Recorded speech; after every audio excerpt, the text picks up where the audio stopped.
We are back. Oh, it's good to be back again. Doing a solo show tonight. So if anyone is out there that wants to hop on, let me know.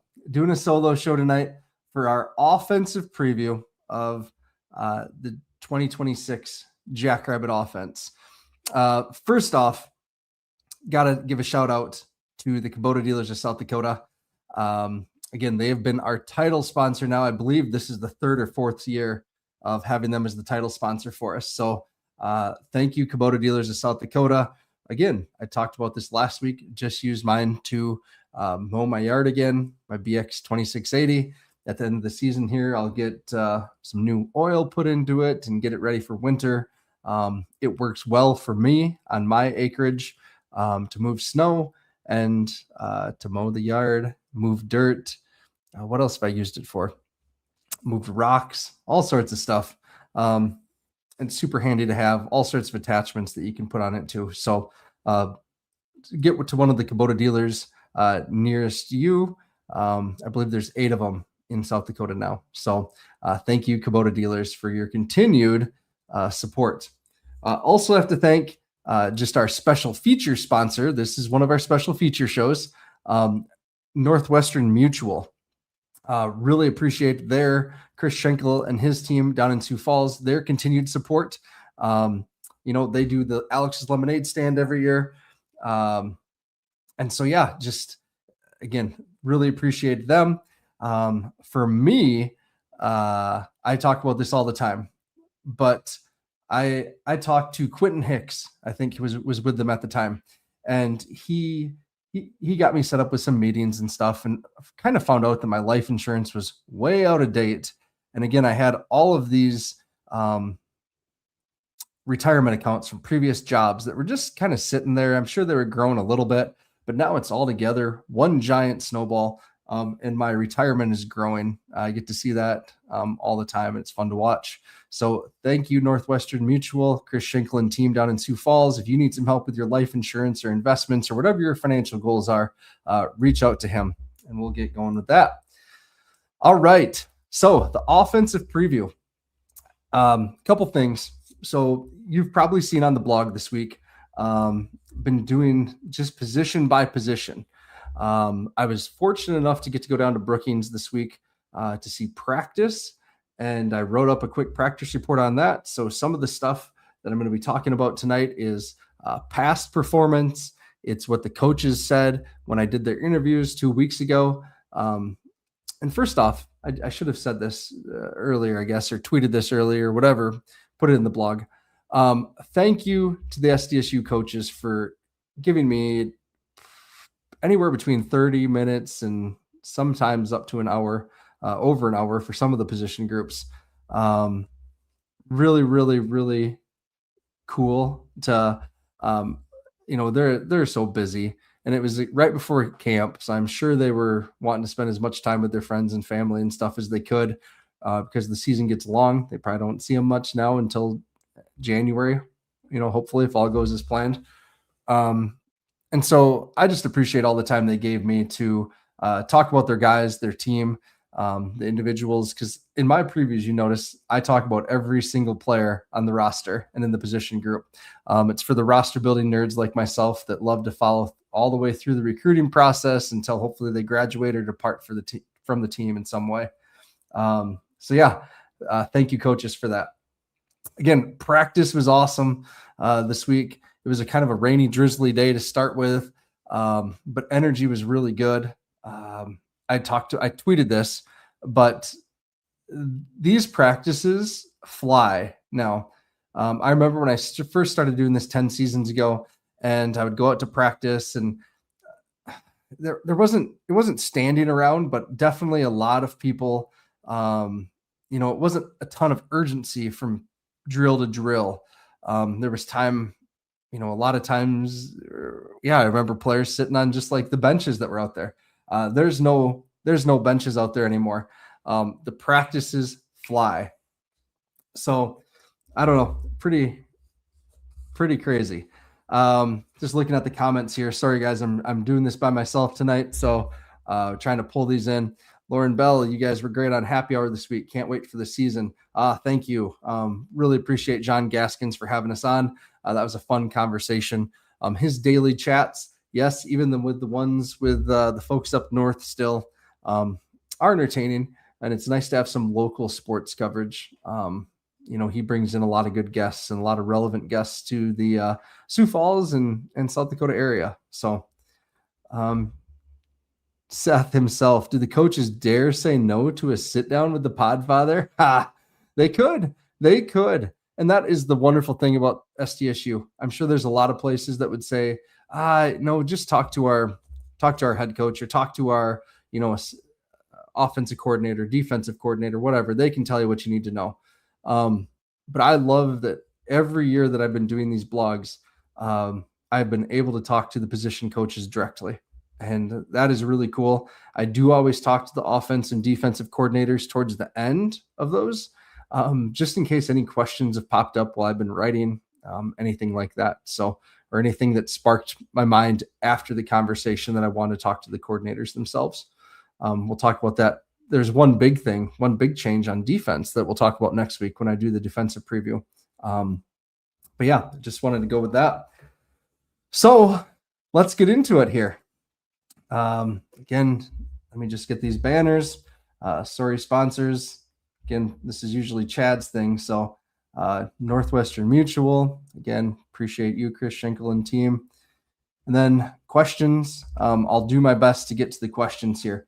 Just so you guys know, I am going to go in order: quarterback, running back, fullback, tight end, wide receiver, and we'll end with the 605 hog discussion, because I think that's probably where there's the greatest uncertainty right now.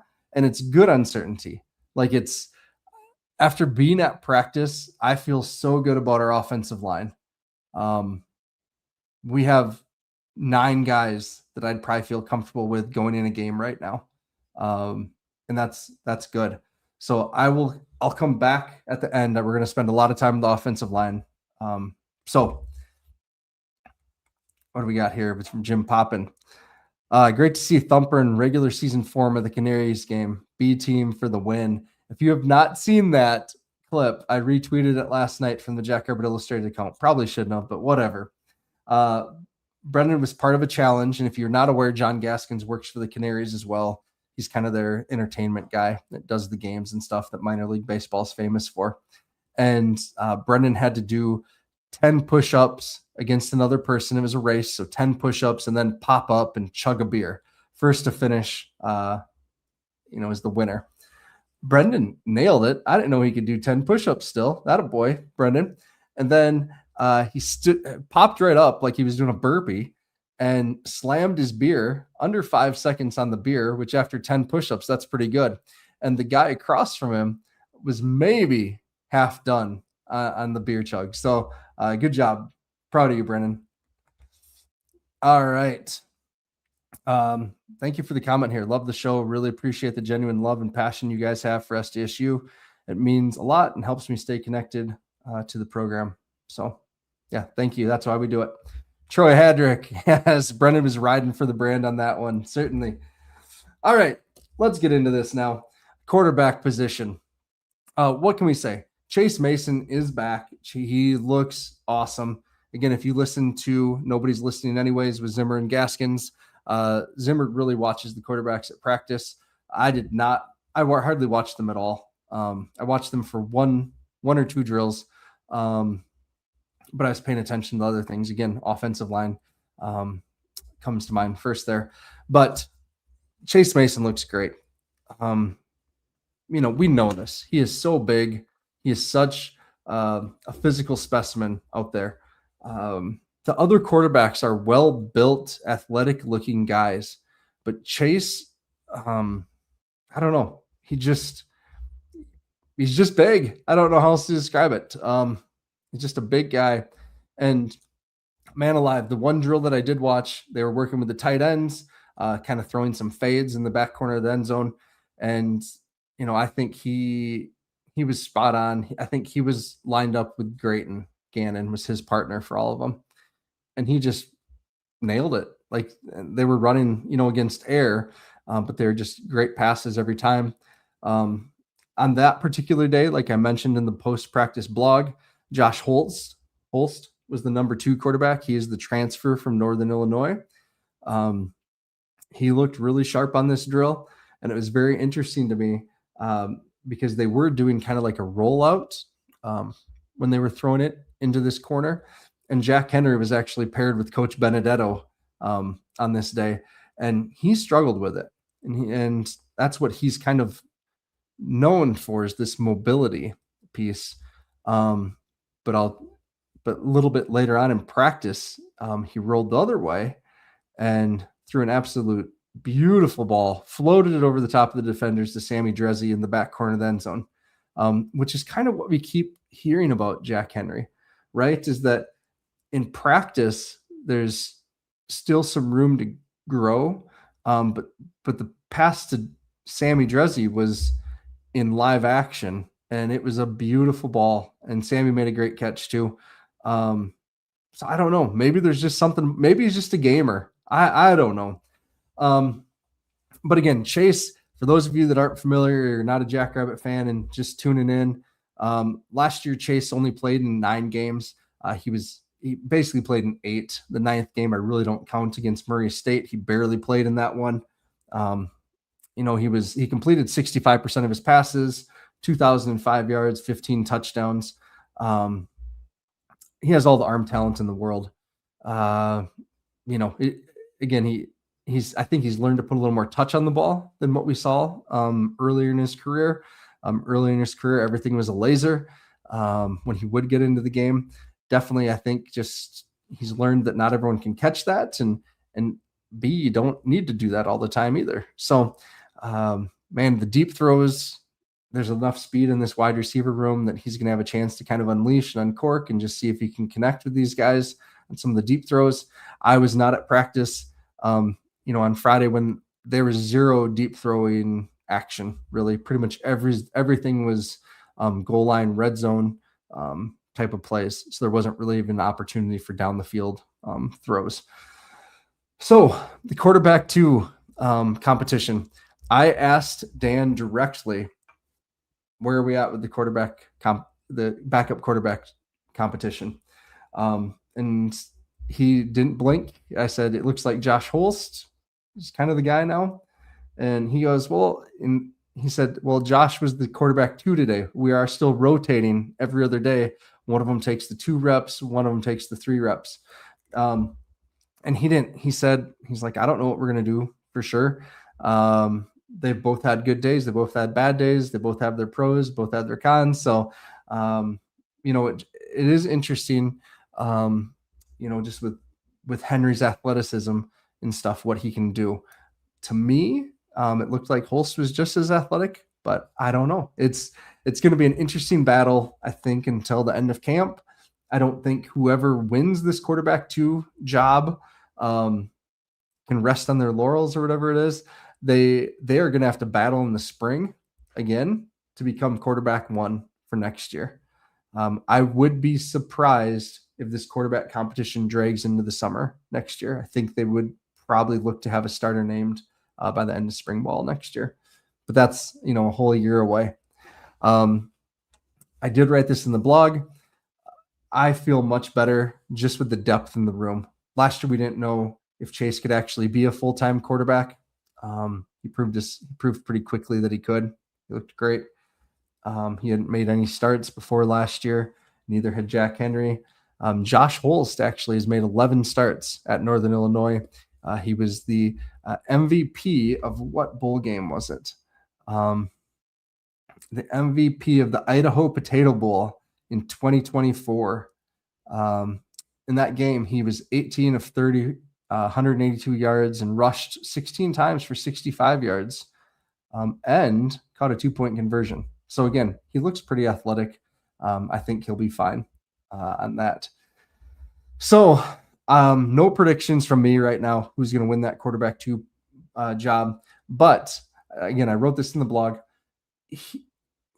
I think them having more quality depth this year is going to allow Coach Eidsness to unlock Chase just a little more than he did last year. We were really cautious last year with Chase. Everyone saw that. He didn't run as much. But I think you could go in and go a couple games and win some games with Jack Henry and Josh Holst as your starting quarterback this season. With the level of talent that's around them, you could. All right. But again, knock on wood, none of us want that. We want Chase to play a full slate of games, to get drafted, to be in the Senior Bowl, all that good stuff. So, all right, let's go into running backs.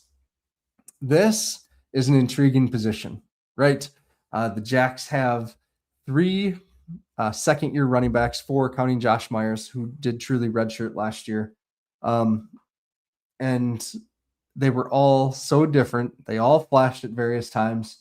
Early in the season, we saw a lot of James Basinger, kind of like what we thought we were going to see, because he came from a very strong program in Colorado that had him ready to play as a freshman. Physically, he was probably ready too.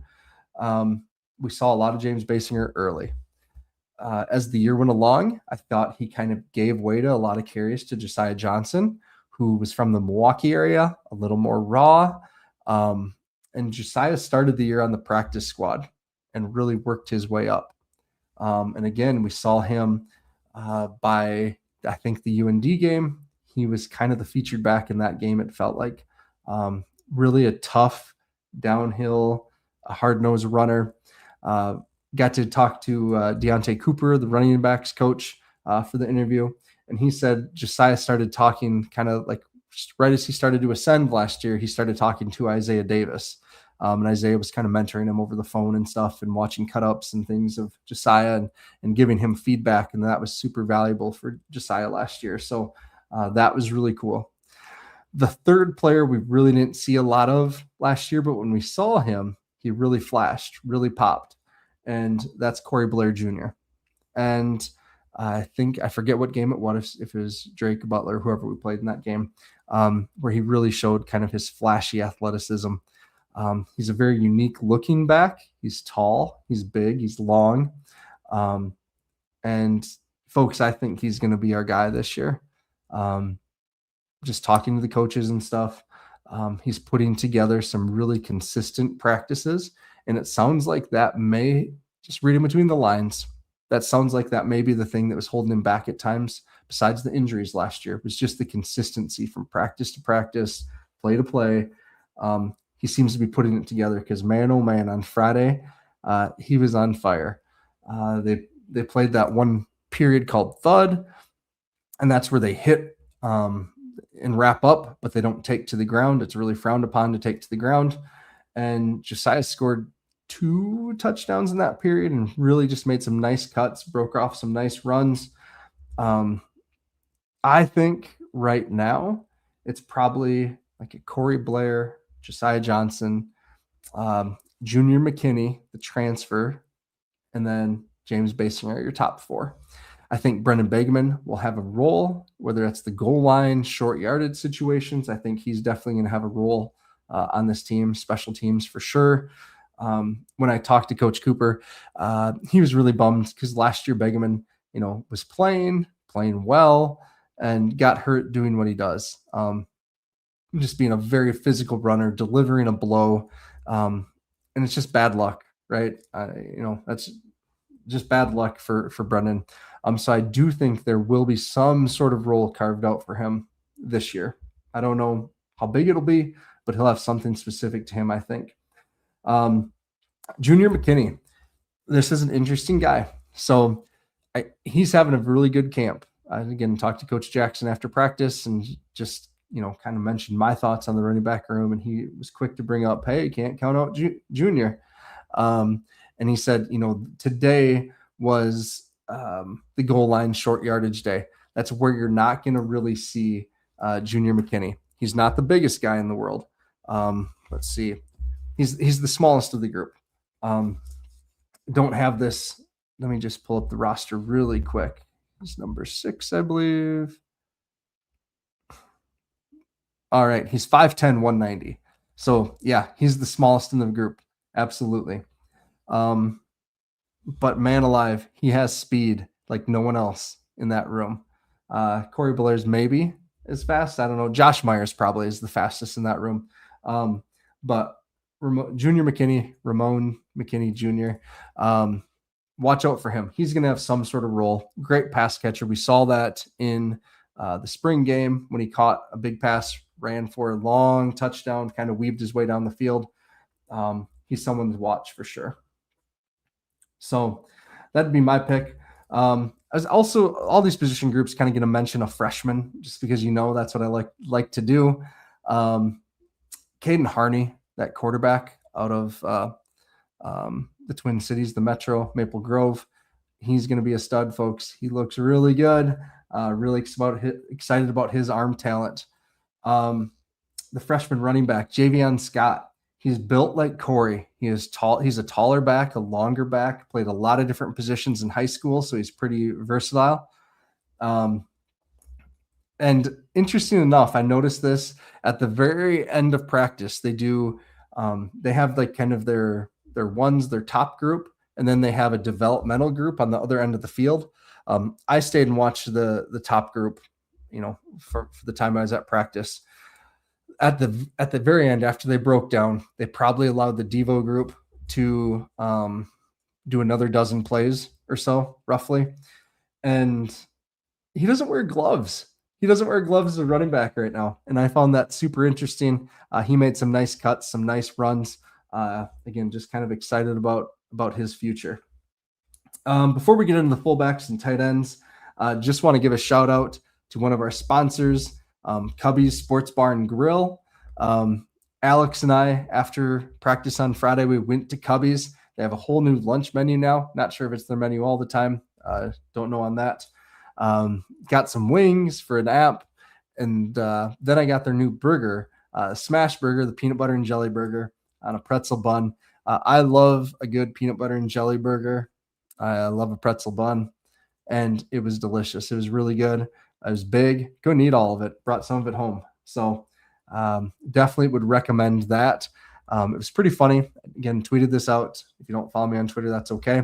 But had to laugh. Our old friend Joe DeLeon, who's been to Brookings twice now, once for the Dakota Marker, once for Hobo Day, I believe, who's been to Cubby's. He was on the TV at Cubby's, and that was really cool. Just seeing Joe.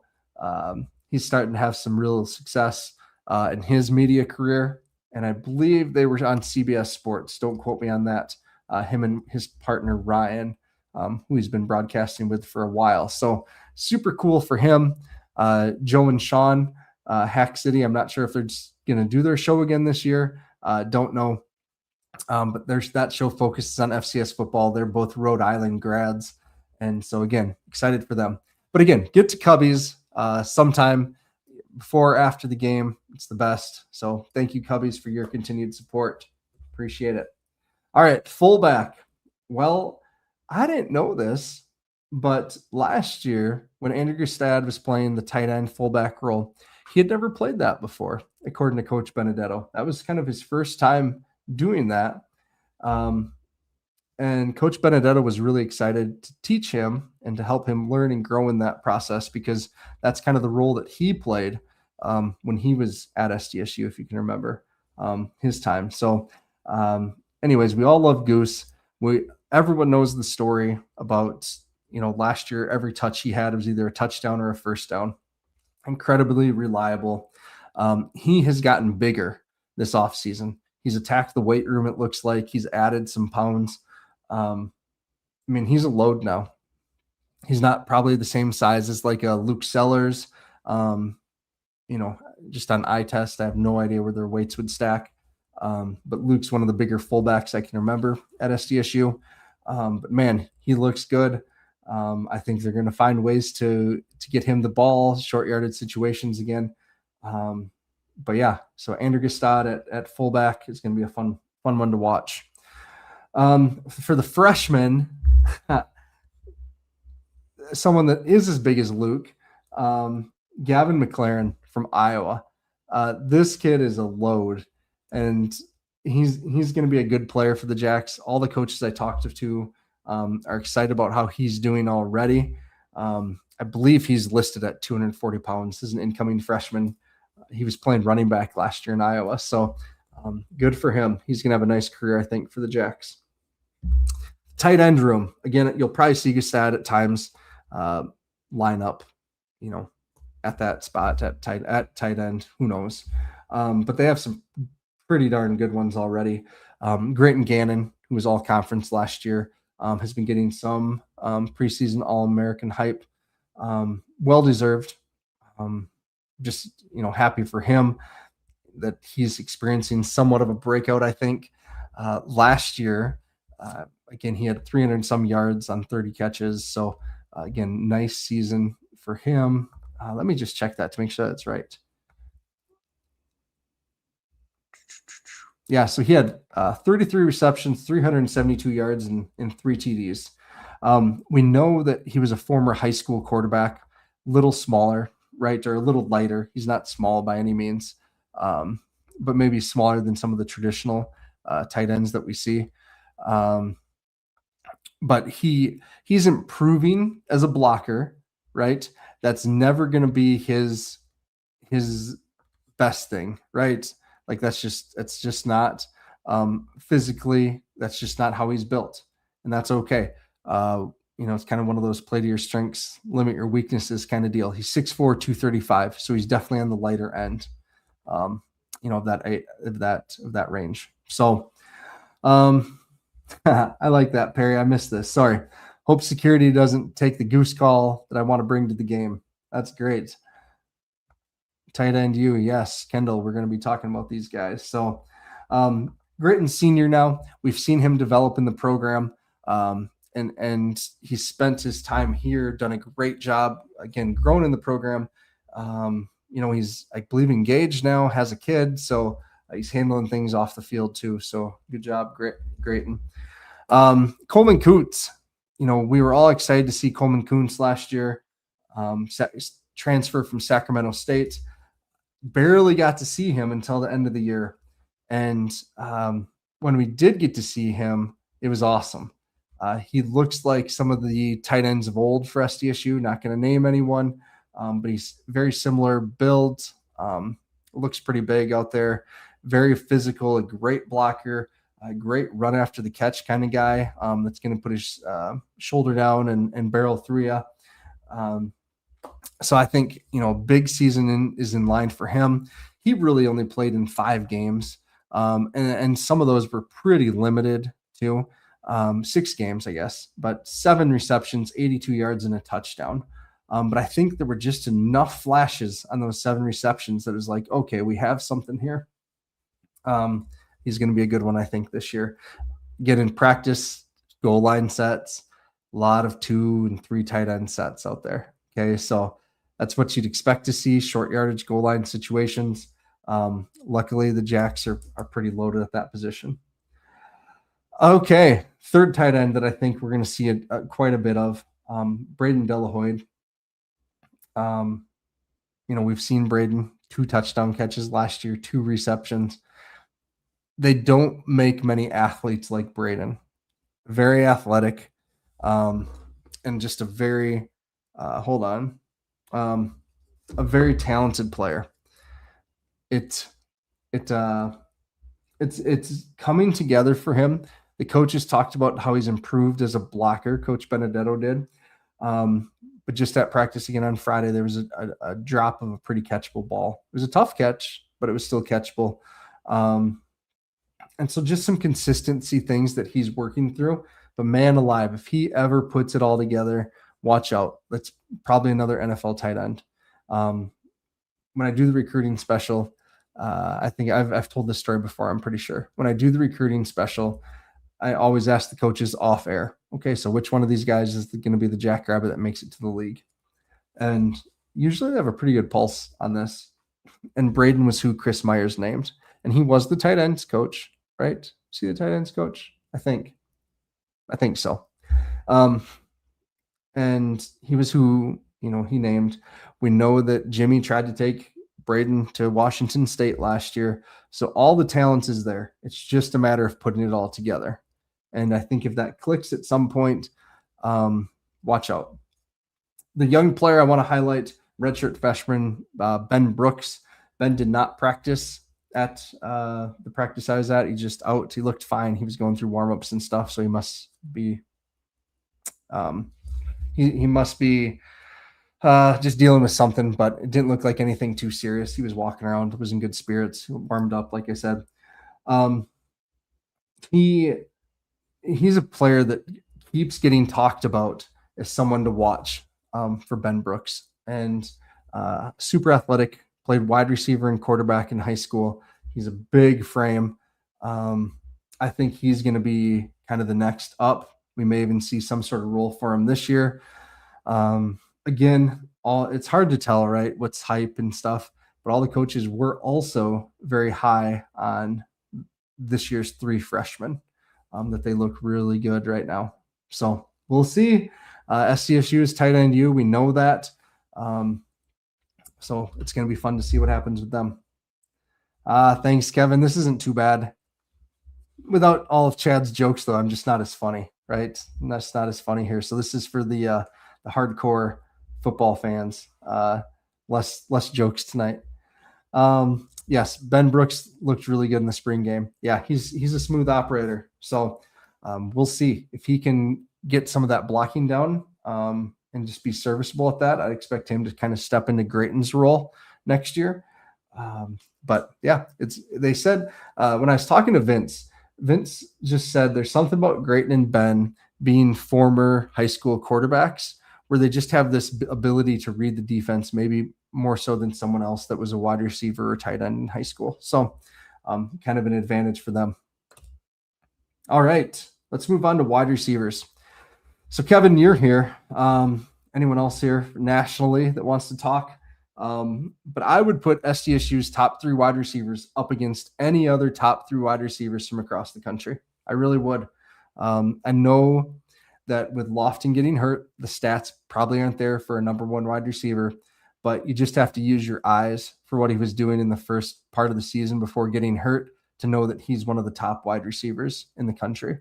And I think you've seen that as Zach McKinnell and Sam Herder have put out their best of lists at the various positions. Ogroski was towards the top on both of those lists. And I think he really deserves that. Physically, he has spent some time in the facility in the weight room this summer, this off season. He looks great. He's built like, I don't even know how he's built, like a Yankee, but even more so. Like he just is jacked right now. I expect a huge year for him. You know, the only thing that I think could stop him from having 1,000-yard season is the amount of other weapons we have right now in the room or in this offense. You know, I just have listed 3 running backs. You know, I just went through 4 tight ends, a fullback even that's going to require some touches. Maybe not require, but you're going to want to draw some things up for him because he's so good at it. And then in his own room, you have Lofton Ogroski, Graham Goring, Jack Smith. And those are guys we already know what they can do. There's some young guys I'm going to talk about here in just a second that super excited about too, that we only saw glimpses of last year. But Ogroski can do it all. When I was talking to Coach Bankston, Luke Bankston, folks, he's awesome, by the way. I'll need to have Coach Bankston on at some point. Very, very smart offensive football mind. He's going to be an offensive coordinator again here before too long, I bet. He was at Virginia Union, which is a D2 school, I believe. Kevin, correct me if I'm wrong there. A D2 school that had, in his years as the offensive coordinator, an electric offense, over 40 points a game. Just really, really, really talented offensive mind. And someone that I would love if, you know, when Coach Eidsness retires, whenever that is, if Coach Bankston would step in and be the OC, I think. All right. So again, he said about Lofton, right? That's the whole thing. Cheapers. I keep going down rabbit holes tonight. He said that Lofton, when they throw up 50-50 balls, they believe that it's like a 70-30, 80-20 ball. And we saw that last year. We saw that in multiple times where Lofton would sky up, grab the ball. And I think he's going to be able to do that just fine. I think he has full command of the route tree. We saw him go deep last year. He can do it all. So Lofton Ogroski is going to be an All-American at the end of the season. Book it. Graham Goring. Graham's evolution has been really cool to see. The coaches said that, last year when they got to Brookings for spring ball, he was his confidence was shaken. We remember the NDSU game from 2 years ago when he dropped kind of a catchable ball. And that maybe proved the difference in the game. Like, NDSU was a very good team that year. We were trying to make it 3 in a row. His confidence was pretty shaken when they got him. And as last season evolved, by the playoffs, Graham was terrific. Graham was, we had Alex Bullock, so it's hard to say he was the best receiver, but he was playing very, very good football and giving a second weapon for the team there. The coaches really credit him with becoming a great blocker, becoming gritty. Remember, early in his career, he was kind of that deep ball guy.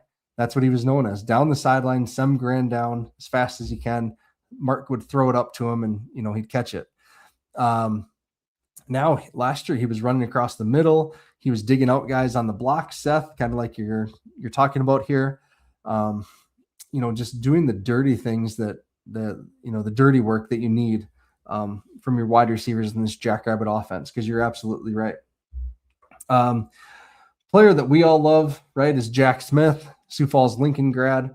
Everyone thinks he's undersized, but he's not. He's 6 foot. He's another one of those gritty guys. Coach Bankston talked about his blocking ability, talked about how smart he is and his ability to play all sorts of positions. He saw the USD game where they just pitched it to him and he raced down through the defense along the sideline and scored. Pretty cool to see that. And again, Jack is going to be someone that's going to garner some touches just because, you want to get him the ball. He's a good route runner. He's smart, terrific hands, terrific in traffic. But those three, I would put those three against any other trio of wide receivers in the FCS. Absolutely. Why not? All right. Then we get into some new faces, I think, this year. So gone is IGC. Gone. We just mentioned him. Alex Bullock is gone. So, we have all sorts of opportunities now for a few more chances. And I really think Sammy Dressy is going to step in and have a great year. He is fast. He was fast when he came in out of Kansas. He played high school ball in Kansas. But it was kind of thought of as just a track athlete, maybe. And he had to transform his body. And Coach Bankston talked about that multiple times with Sammy and Landon Delaney, who we're going to talk about next. Just like they went from track athletes to football players in the last year. And Sammy and Landon are kind of duking it out for that 4th spot. Sammy made some plays on Friday when I was at practice, and it sounds like Landon has too in his time. But we did see some flashes from Sammy last year as well. And just, he just has good hands. These two, even though they're fast, they're kind of bigger bodied wide receivers. They're broader a little bit. And so, I think this is going to be a fun thing to see what they do with this, because they do have terrific speed. They're probably both of them are faster than Ogroski, Goring, and Smith. Head to head, if they were to line up and do a 40-yard dash, Delaney wins, Dressy's second probably. So that's just going to be something to watch. Delaney, again, I think it sounds like he's doing everything right. It's transforming his body. It's about making the tough catches, doing some of the gritty stuff, making the blocks, things like that. And again, you have 3 really experienced players right in front of you. So again, the opportunities are going to be there. Really, you need 6-7 guys to get through a Missouri Valley season at the wide receiver position. And so there's going to be lots of opportunities still for everyone here. Lots of ball. Next player, last year at practice, Tanner Castor was at a lot more practices last year. And Joe Kaliga kept catching his eye over and over and over again. And so I think like that's Joe Kaliga is going to kind of be like that Jack Smith, I think. If Jack were to go down, I'd expect Joe to step right in, right there, and be that guy. Does a lot of gritty things, very smart, can play any position. Coach Bankston is very high on him and said he trusts Joe completely in this offense. It's just right now it's a numbers game. Zach Van Meteren, again from Hamlin, a big, tall, long-bodied. He caught my eye a bunch. I think he's wearing number 80, if I remember right. And just really good body control, able to use that size to dominate defensive backs. I think he's going to, eventually have a good career here and make some plays. Wouldn't shock me at all if it was this year. Again, looks really talented. So I could see Zach Van Meteren doing some stuff. That's quite a profile pick from Chad. Yes, it is. And again, Scott, I agree. I mean, he should be able to take the top off the defense with his speed. I think him and Drezzy can both do that. Both pretty dang fast. So, yeah, we'll see. We'll see who emerges. And Dan Furman, that is quite the profile pick from Chad. Let's pull it back up. I know. Look at that baby face. Like, how old is this picture, Chad? How old is this? Answer. Oh, it's a bit. Oh, thank you. Right on cue. It's a bit old, circa 2010. Yes. Okay. Hey, next sponsor. Okay. Oh, actually, first, this freshman class is loaded at wide receiver. Alex Uckman is a name that keeps popping. I saw him make a few plays at practice. Harrison Mullins, again, is a person to watch. He looks so long out there right now. Very, very, very fast. I talked to Coach Eidsness afterwards, and he said that Harrison Mullins and Alex Uckman are probably the two fastest kids on the team, and they're freshmen. And I said, even faster than Delaney? And they said, yeah, they're quicker in that 10-yard burst. They're quicker right off the line right away. And then the player that really caught my eye is David Joyner. And if you remember right, David Joyner's that interesting story that only played football his senior year. Played in 7th grade and then just kind of a basketball athlete. Just decided to play football his senior year. And in the first game, just like popped off and went for 300 yards or something like that and started to get some attention and some interest. And obviously, if you've only played 1 year of varsity football, you are very raw. But just watching him move is like, oh, dang, there's something here. There's some potential that's itching to get let out. So Uckman, Harry Mullins, and David Joyner, I think, are the guys that I'm going to keep an eye on from that freshman group right now. All right. Got a new sponsor, folks. So just give me a second here because, Chad, you're not here again. So got to do all this. So DFS Insurance is a new sponsor this year. For your house, auto, farm, if you are an employer and want to talk about some insurance options for your employees, get a hold of Cole Langer and Nate Helland. Cole has offices in Madison and Brookings, and Nate has offices in so the Sioux Falls area, in Yankton. Obviously, Cole played for the Jacks. Nate's a huge Jackrabbit fan as well. But DFS Insurance for all your needs there, like I just mentioned. Livestock too, for any of you livestock producers out there. So thank you, DFS Insurance, for joining the team this year and sponsoring Jackrabbit Illustrated. Really appreciate it. Okay, the final group, the 605 Hogs. So everyone stuck around for the Hogs discussion. I had no idea when I got to practice on Friday what to expect. Tanner had posted the photo or the video that kind of went viral of Sitzman kind of roasting the backup left tackle, Ja'Shawn Thomas. Matt Zimmer had mentioned that the defensive line was kind of having a very good start to practice, which, you can read that as, hey, they're playing excellent, or the offensive line kind of stinks. I just didn't know what to expect necessarily walking in. And I was very pleasantly surprised. There was a long portion of one-on-ones in practice all these matchups right here. So each player got to go about 3 times against a defensive player. They line up 5-on-5, and then just kind of one by one work their way through the line. They start at the left defensive end and right tackle and go at each other. And whoever wins, I don't know if there's a count or not. Didn't feel like there was a count, but one of the coaches, the quarterback in the backfield, if the defensive lineman wins or gets the quarterback, they win. If the offensive lineman is able to keep them away, it's a win for the offensive lineman. And then if the offensive lineman gets pushed back but doesn't shed the defensive lineman, it looks like a draw. Is kind of how I'd score it. And by my count, the offensive line had a very, very, very good day.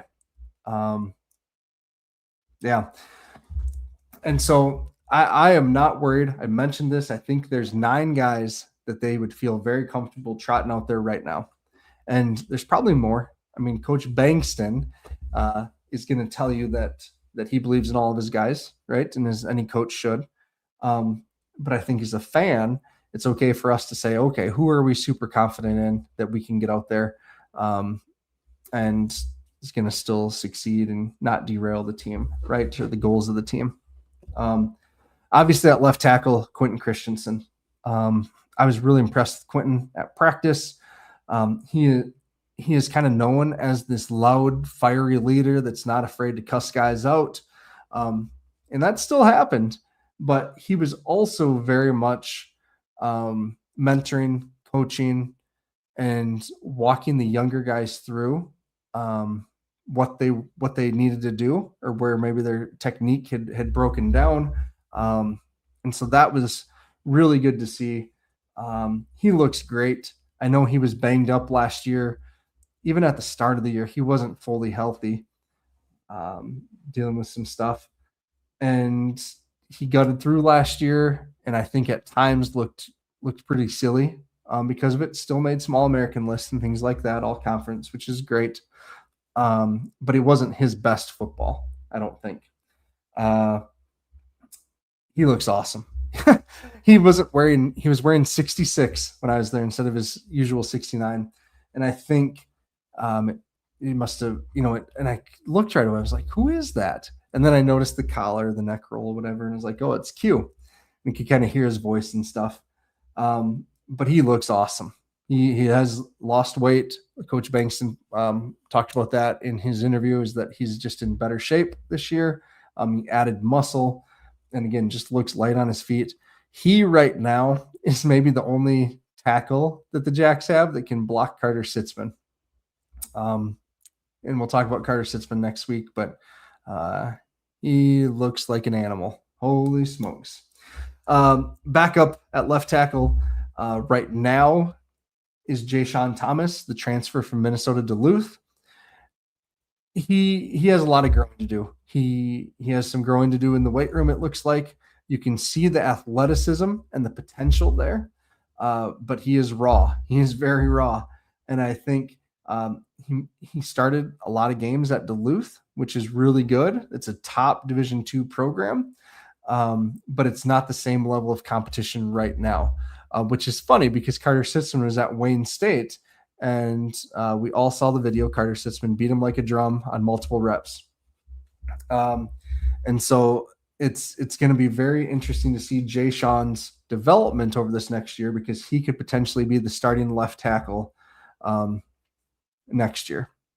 So we'll get into Rauk. Seth, we'll get into Rauk here in just a second. Rauk must just be a right side kind of guy. I don't know for sure, but I would say if it came down to it in a game and we needed a left tackle, it wouldn't shock me if Papke went out there to left tackle. It wouldn't shock me if John Pica went out there at left tackle before Ja'Shawn is kind of what I'm saying. I think one of those two would kick out. Going into left guard then, Will Papke. He's been the starter. Was the starter last year. He's the only, I think, played every snap, if I remember correctly. He was injured by the end of the year, pretty beat up, but he was a warrior, fought through it, was able to finish the season. Coach talked about how he's just gotten stronger again. Very quiet guy, it sounds like, but he's kind of become a leader in the room also, just through his actions. So we'll see on him. They really think he's going to take a step this year. He's been, he was a full-time starter last year, contributor the year before that. So it should be fun to watch. Center, here's where it gets interesting. Actually, left guard, the other left guard, Evan McCarty, younger redshirt freshman, very athletic. They like this kid. Tackle, guard, versatility. He was the backup jumbo tight end last year behind John Pika when they had Pika at tight end, and McCarty was also listed as a tight end. Added a lot of good weight. He's probably up to like 285 now, is what the coaches thought. Haven't compared that to the weights they posted on the roster, but he's doing really good, growing really nice. I think I'm not sure where they're at with him, getting him on the field and stuff, but with Papke there for another year, yeah, we'll go with that. All right, center. So center, here's where it's interesting. They started the day with Shane Willenbring at center. So we will see what they do if they keep Willenbring at center. In my opinion, and I've stated this multiple times, I think Willenbring's better at right guard. He was better last year at right guard for sure. When they moved Willenbring to right guard during practice, they put in Caden Hotz at center. And Hotz is the smallest offensive lineman in the room. He's 6'2", 280, 285, something like that. Moves super well. He has a wrestling background, really understands leverage, was a very good wrestler in high school. But it would not shock me if Caden Hotz was our starting center, the first couple weeks of the season. We'll see what happens there. I think kind of the backup on the interior. So at center, you have Willenbring and Caden Hotz. If Willenbring ends up being the center, your right guard battle right now is between Jackson Kirsten and Cooper Starks, I think.